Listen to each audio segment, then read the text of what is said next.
Good morning, welcome to a Morning Outlook. This is Kim speaking on Friday the 5th of March, or otherwise known as, what is it, Non-Farm Payrolls Friday today. So that's all the news that's said. The big risk is the non-farm payrolls later on at 1:30. So side of that, let's get on and have a look at what's going on around these markets, starting off with the euro dollar. Well, we've seen weakness followed by a bit of weakness. It's certainly sold off yesterday, still pushing down a little bit there it's still looking a tad on the soft side. From where we are now, though, to be fair to enter anything more short, ideally I'd like a bit of a retrace. It's gone on this sort of slow movement down here on the euro dollar, and it's it's got potential for a bit of a retrace, I guess, from that. But this slow movement sometimes it's just effectively of weak consolidation. In fact, that it can't just go sideways or upwards a little bit. It's just continuing down. So it may not come back for me. But ideally, I'd look for a little bit of a retracement. May not get into anything this morning. It may be that the non-farm payrolls holds that off, but we'll see. Never prejudge these markets. This is the story, isn't it? So on the pound, we've got a bearish engulfing. Bearish engulfing. It looks like it just was a continuation, actually. Quite a big old bar there, looking south, and we've seen a continuation of that so far. Looking for the consolidation the last 8 hours, and then we've dropped down this 4 hours. Well, it looks soft at the moment, and again we've got a daily pivot above. Bit of divergence, double divergence rolling across there. Maybe, I don't know, let's have a look on the MACD. Is it showing? No, I don't know, it may be marginal. It looks like it's almost worked itself off on the MACD, but certainly some weakness there. May see a reversal come through. Dollar yen's continued upwards. It's flying. It's broken through the 100 moving average. It's now on track for that 200 moving average. As I said, I've got a position long on this. I'm still sort of holding out for above the 110 at the moment, but we'll see how it goes. But it does look like it's well on course, I would say. But of course this could switch around at some stage. It's extreming, I should imagine. Well, it is extreming on the look at 4-hourly RSI, really high up there, and we've seen it high again this morning. I was looking to see if there's a bit of divergence. There was divergence at stages. It looks like it's peaked higher than the previous level there, so it's sort of worn it off. But I wouldn't be shocked if we see some sort of retracement on that yen. But very nice move. Says standing back, admiring his work. Shouldn't do that too often. You know what happens. Okay, Aussie dollar. Aussie dollar looking weak here again. It looks like it's just pipped its Monday or Friday low. 2, 3, 4, 5. Yeah, Friday low. Just working out which day it was.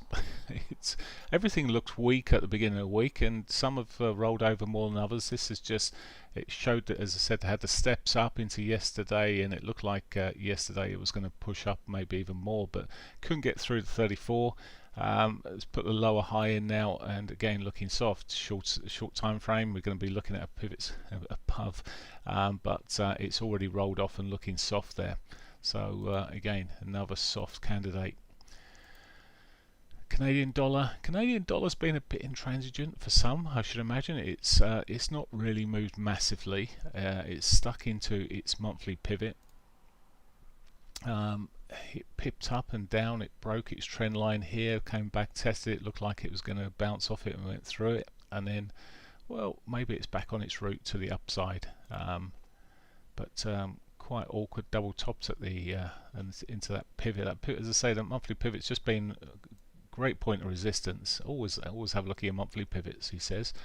Anyway, bit of divergence into that marginal, I should imagine. Actually, looking at the RSI here, not really showing too much, but consolidated where it sits at the moment. New Zealand dollar. We'll briefly look at this again. This is selling off. This was a tad weaker than the Aussie dollar, and well, it's selling off a bit stronger here today, and couldn't get the steps up in the first place. It's just remained a bit weaker, and when we look at the cross pairs and look at that Aussie New Zealand dollar, you just see the Aussies just managed to be pulling some back again. Maybe we'll see another go at these highs here, but it's getting shorter and shorter, these waves now, so at some point, well, maybe we'll get a breakdown again. Okay, not much else there. S&Ps. So the S&P's not really got much. There's no point really coming down the lower time frames on this at the moment. I am sort of, as I said yesterday, it was beginning to look quite bearish yesterday, and it's proven that as it's rolled over through the afternoon there, and it wouldn't, as again said before, it wouldn't be a bad thing if it does have a bit of a retrace. It's gone up all through the beginning of this year, making new highs quite often.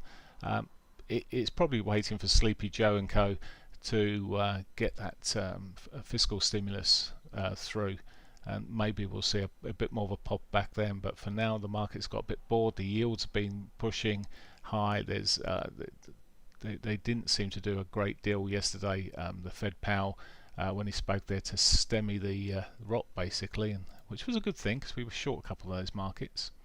Okay, looking at gold.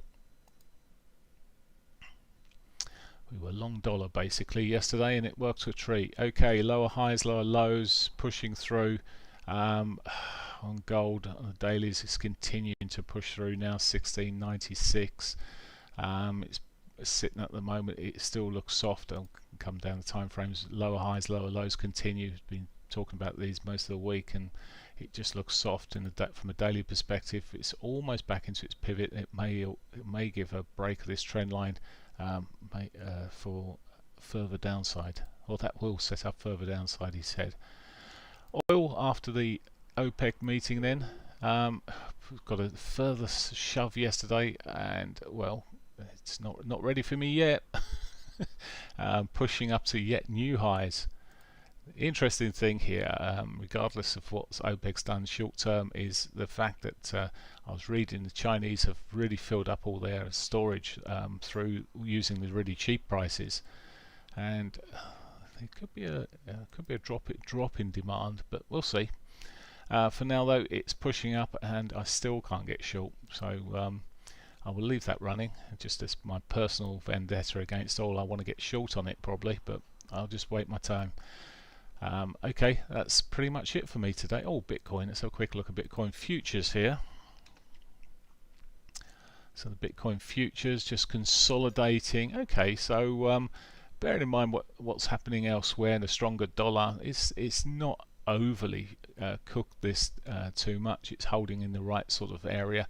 Does look like it's a tinge on the bearish side. I wonder if the retail traders on their own during the weekend will see it push back a bit further, but maybe only to give opportunities. I tell you, that 40,000 area would be quite pretty. Maybe. Well, it looks like it at the moment. It may not be, but when it happens. But there are some potential opportunities, I'm sure. Anyway, on that note, I will leave you for the day on the Facebook side of things. I wish you a great Facebook, YouTube even. Have a great one. Take care. Bye for now.